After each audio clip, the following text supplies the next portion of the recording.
Danes je na sporedu zaključna konferenca projekta usposabljanja strokovnih delavcev v športu. Ta projekt je trajal od leta 2018 do 2022.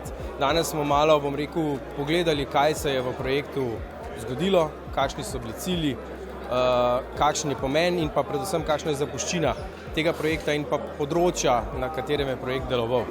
Absolutno je ta zadeva zelo pomembna za slovenski šport. V projektu je šlo za usposabljanje novih strokovnih delavcev, torej po domače trenerjev, in absolutno je tak projekt, ki omogoča zvezam in pa posameznikom, da lažje pridobijo nov kader, kvaliteten kader, izrednega pomena.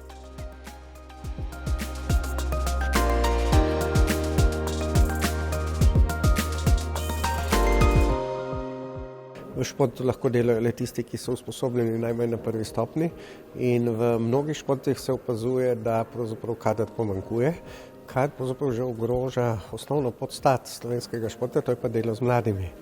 Tako da ta program je pripomogel k temu, da smo usposobili več ljudi, je pred nami pa še veliko izzivov, kako to obdržati in pravzaprav pridobiti zlasti mlade, ki bi želeli delati v športu in jih primerno usposobiti.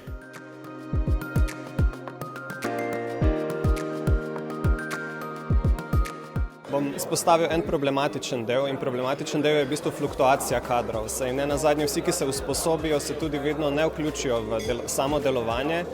Je pa zelo pozitivno za izpostaviti tiste naše najbolj zagrete članice, ki imajo že zdaj največ programov v izvajanju, saj so ti novi kadri njim še kako koristni in se potem to zelo pozna tudi na delu, se tako rekoč krepijo v tej kadrovski strukturi in na ta način so še toliko bolj uspešni pri svojem delovanju.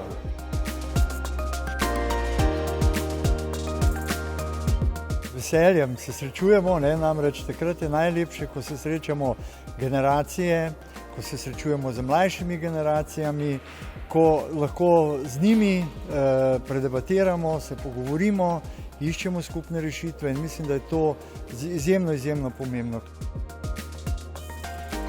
Dobil sem to možnost, da se vključim v ta projekt razvoj kadrov v športu, da naredim nekak preskok iz igralske vloge v to trenersko in bilo je zanimivo, včasih malo naporno, ampak zelo koristno.